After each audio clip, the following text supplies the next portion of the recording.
नमस्कार मेरे प्यारे साथियों, स्वागत है आपके अपने चैनल हिंदी ओशन में। आज हम लोग प्रथम रश्मि कविता पढ़ने वाले हैं जो कि सुमित्रा नंदन पंत के द्वारा रचित है। तो ये जो प्रथम रश्मि कविता है ये पंत जी की प्रथम काव्य संग्रह में संकलित है। किसमें संकलित है? वीणा में। इसको नोट कर लीजिएगा, इंपॉर्टेंट है। संकलन किसमें है, किस कविता का, और उसका रचना काल क्या है, जरूर नोट कर लीजिएगा। और प्रथम रश्मि का रचना काल ठहरता है सन 1919 में। ठीक है, ये दोनों ही पॉइंट इंपॉर्टेंट है। वीणा में ये प्रकाशित हुई थी और 1919 इसका रचना काल है। और अगर देखा जाए तो प्रथम रश्मि से तात्पर्य क्या है, यहाँ पर सूर्य की प्रथम किरण के साथ प्रकृति में होने वाली जो हलचल है, पक्षियों के कलरव आदि का बहुत ही सुंदर यहाँ पर चित्रण देखने को मिलता है। और पंत जी स्वयं खुद उनका हृदय कौतूहलता पूर्वक सोचता है या विचार करता है और आश्चर्य होता है कि पक्षियों को सूर्य के आने का कैसे पता चल जाता है। पक्षियों को पहले ही पता चल जाता है कि सूर्य की प्रथम रश्मि आने वाली है और उनका कलरव शुरू हो जाता है। तो चलिए पढ़ना शुरू करते हैं। प्रथम रश्मि का आना रंगनी तूने कैसे पहचाना, कहाँ कहाँ है बाल विहंगनी, पाया तूने वह स्वर्ग का गाना।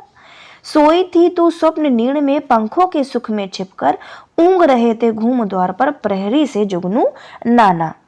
तो यहाँ जो कवि है सुमित्रा नंदन पंत, ये बाल विहंगनी अर्थात चिड़िया, जो छोटी छोटी चिड़िया होती है ना, जो छोटी चिड़िया होती हैं, चिड़िया, ठीक है, आपने देखा होगा अपनी खिड़कियों में सुबह सुबह, यदि आप सुबह उठते होंगे तो आपने देखा होगा छोटी छोटी चिड़िया। प्रथम रंगनी, तो यहाँ पर बाल विहंगनी का अर्थ यहाँ पे चिड़िया है।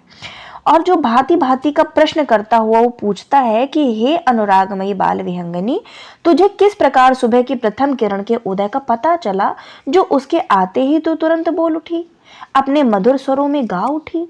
तो पूछ रहे हैं पंत जी, प्रथम किरण के प्रकट होते ही पक्षी अपने मधुर स्वरों में गाने लग जाते हैं, ये तो आपने देखा ही है। यहाँ सूर्य की प्रथम किरण के साथ नवजीवन, जागृति और उल्लास रूपी शक्ति दृष्टिगोचर होती है। सुबह में चाहे आप जितना भी रात में थके हैं, कितना भी देर से सोए हैं, लेकिन जब आप सुबह प्रातःकालीन जल्दी उठते हैं तो अपने आप को बिल्कुल तरोताजा पाते हैं।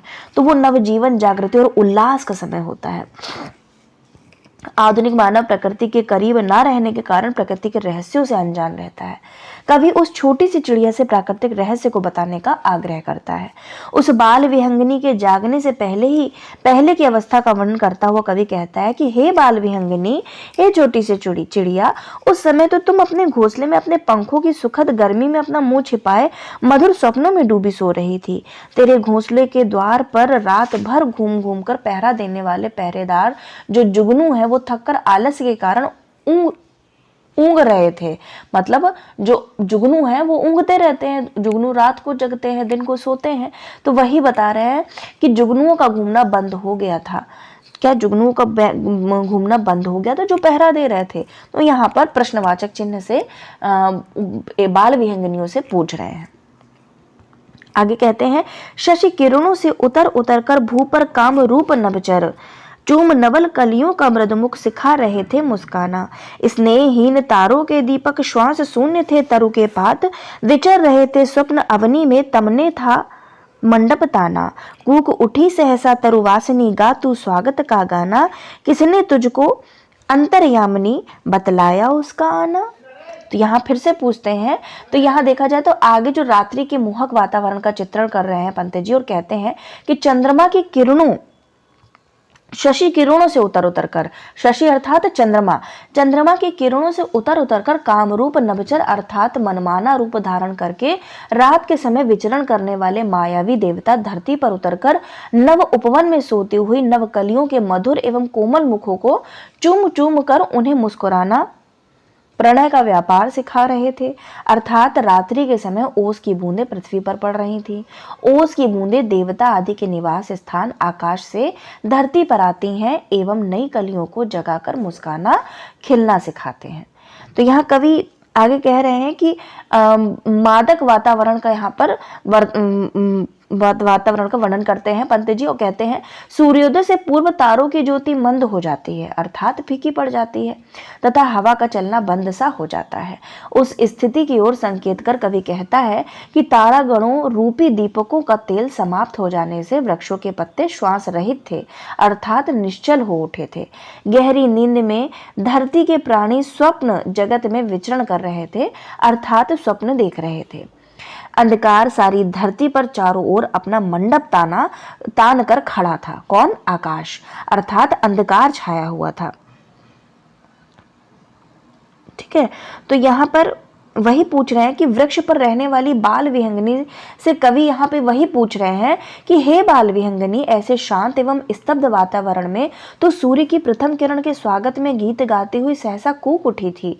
हे अंतर्यामिनी, तुझको किसने उसका आना बतलाया था? किसका? प्रथम रश्मि का आना।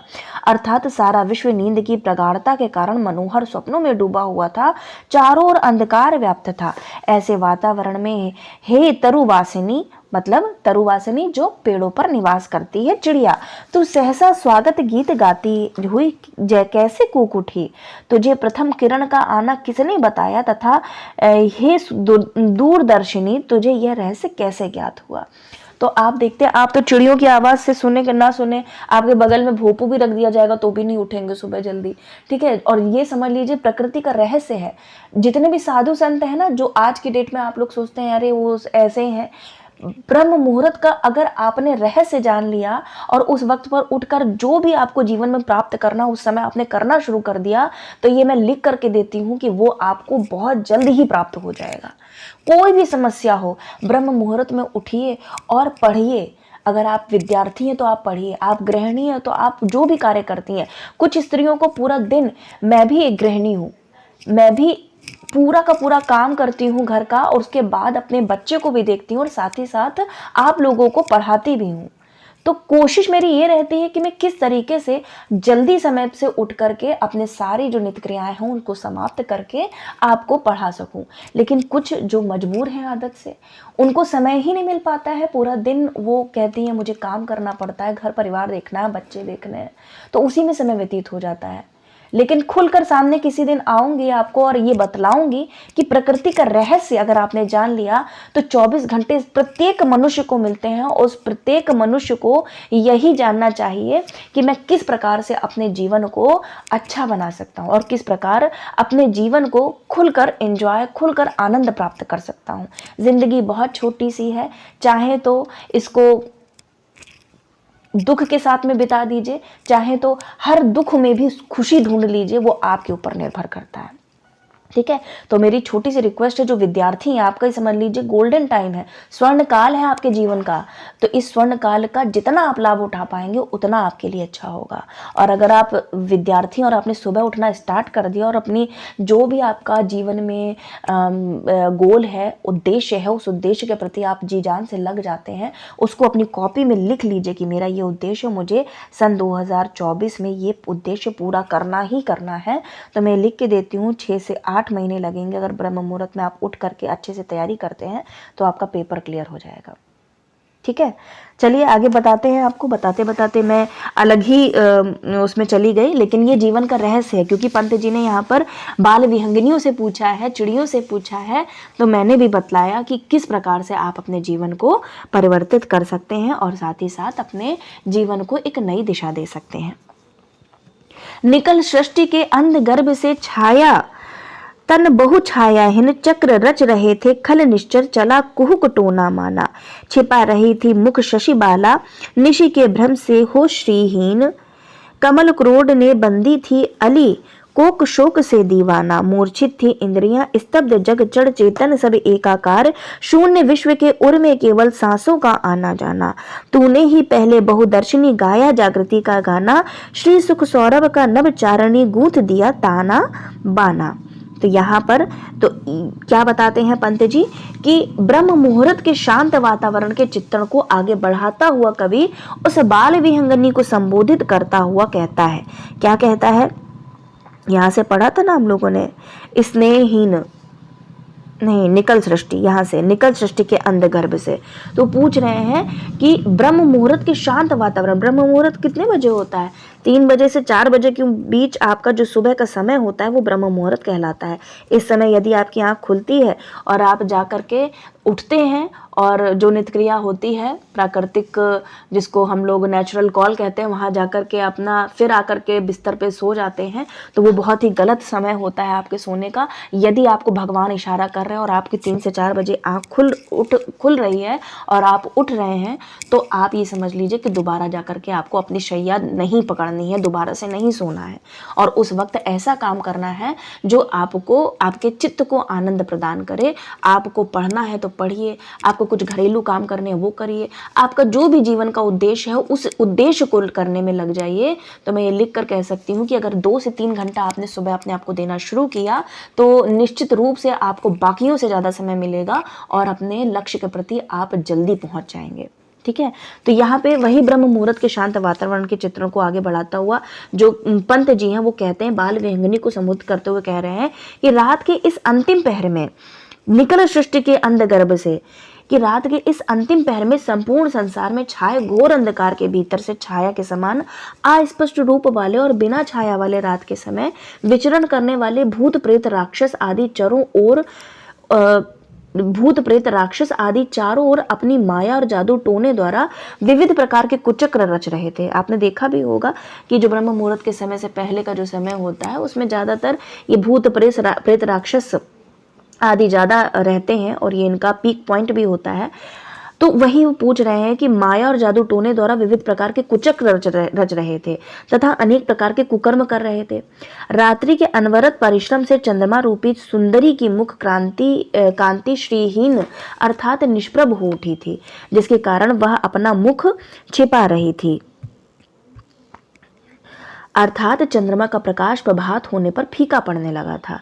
कमल की गोद में भ्रमरपंदी पड़ा था, अर्थात सूर्यास्त होने पर कमल की पंखुड़ियां बंद हो जाती हैं और उसके ऊपर बैठा भ्रमर भी कमल के भीतर बंद हो रात भर वहीं पड़ा रहता है। रात को चकवा अपनी चकवी से बिछुड़ जाने के कारण उसके विरह में पागल हो जाता है ना। तो आपने चकवा चकवी की कहानी भी सुनी होगी।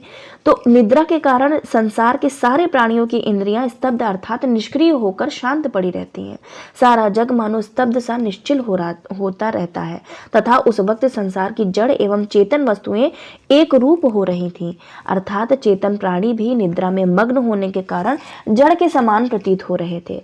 समूचे विश्व की कर्मेंद्रियां और ज्ञानेंद्रियां ज्ञान शून्य थी। सारा जग शांत था, इसलिए चेतन और जड़ वर्ग की भांति निस्तब्ध था। सारी प्रक्रियाओं से शून्य विश्व में सिर्फ सांसों का आना और जाना ही एकमात्र क्रिया हो रही थी, अर्थात संसार गहरी निद्रा में डूबा था।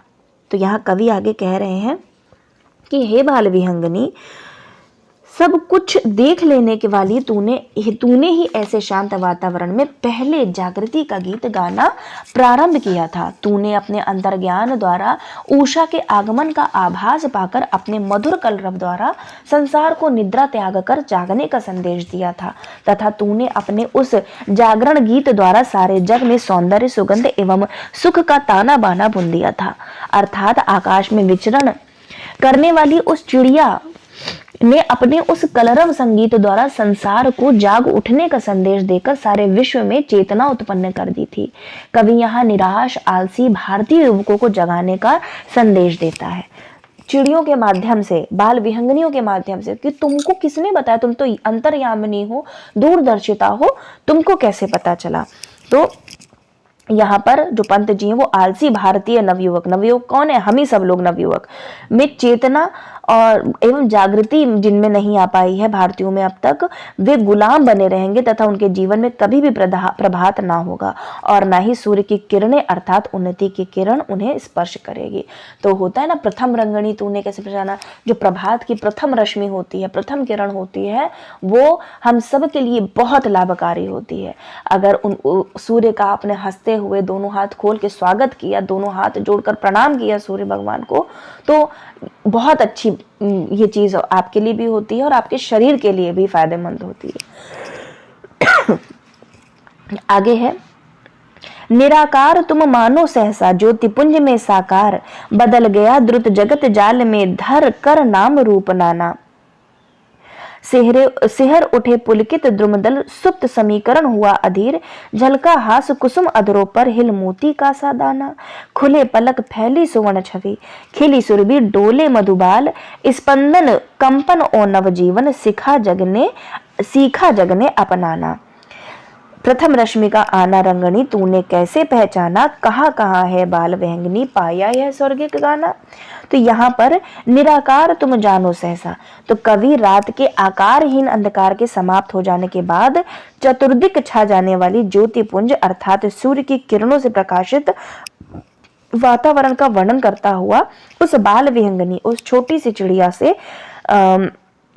चिड़िया को संबोधित करते हुए कहता है, सहसा ऐसा प्रतीत होता है जैसे चारों ओर छाया हुआ आकारहीन अंधकार प्रकाश के समूह के रूप में बदल साकार हो उठा हो और चारों ओर प्रकाश छा जाने से संसार के सभी प्राणी एवं वस्तुएं स्पष्ट दिखाई पड़ने से पहचान में आने लगी। सूर्य रश्मियों के सुखद ऊष्मा भरे प्रकाश का स्पर्श पाकर वृक्षों के पत्ते पुलकित हो रोमांचित हो उठे एवं नीचे न झुके रहकर चैतन्य होकर सीधे खड़े हो गए एवं सोया हुआ पवन अधीर हो जाग उठा, जिससे वृक्ष के पत्ते हिलने लगे, उनमें चेतना का संचार हुआ, फूलों के अधरों पर मुस्कान झलकने लगी और उन पर पड़ी ओस की बूंदें मोती के दानों के समान हिलने लगी। ऐसा प्रतीत होता है कि उन बूंदों के रूप में फूलों के अधरों पर हंसी खिल रही थी। निद्रा में बंद संसार की पलकें खुल गईं और सारा संसार जाग उठा और चारों ओर सूर्य किरणों का सुनहरा प्रकाश फैल गया, चतुर्दिक दिशाओं में फैल गया सूर्य का प्रकाश, फूलों की सुगंध चारों ओर फैल गई और उनसे आकर्षित हो भ्रमरों के बच्चे फूलों पर मंडराने लगे, मानो जग ने उन किरणों द्वारा ही चेतना स्फूर्ति और नवजीवन का उत्साह प्राप्त करना एवं अपनाना सीखा हो। सारा संसार नवीन उत्साह एवं नवजीवन से गतिशील हो उठा। प्रकृति के इन दो रूपों परस्पर विरोधी, एक रात्रिकालीन शांत निष्क्रिय जड़ निस्तब्ध रूप एवं दूसरा प्रभातकालीन नवजीवन की चेतना से स्पंदित गतिशील रूप का वर्णन कर कवि ने इस परिवर्तन के रहस्य को पहले से ही जानने वाली उस चिड़िया से पूछता है कि हे रंगनी, तूने सूर्य की पहली किरण के आगमन के रहस्य को कैसे पहचाना तथा उसका स्वागत करने वाला यह स्वर्गिक गाना अर्थात यह दिव्य गीत, यह अलौकिक संगीत तूने किससे पाया था एवं किसने तुझे यह गाना सिखाया था।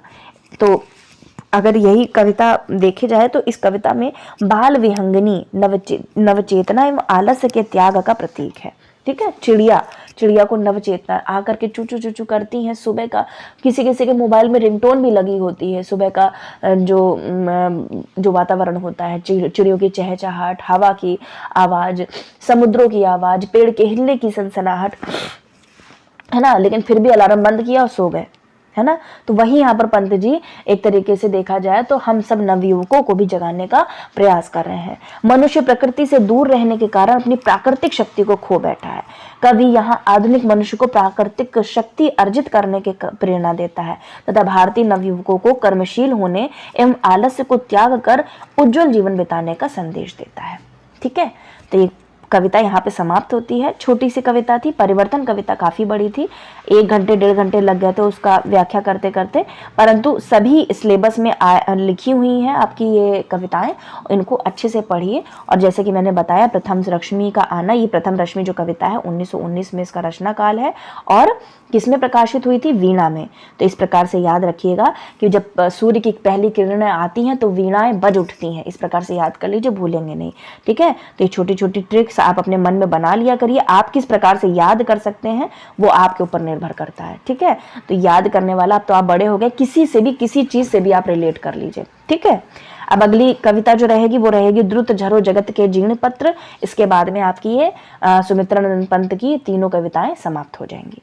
ठीक, मिलते हैं अगले वीडियो के साथ में। वीडियो अगर अच्छा लगे, थोड़ा सा भी काम का लगा करे तो कमेंट करके बताइए कि कैसे लग रहे हैं वीडियोस, और जो भी आपकी सलाह हो, कोई सुझाव हो, कोई प्रश्न हो, या फिर कुछ भी आपको अपने कुछ बोलना है, कुछ पूछना है, तो आपका स्वागत है कमेंट बॉक्स में, आप पूछ सकते हैं बेझिझक।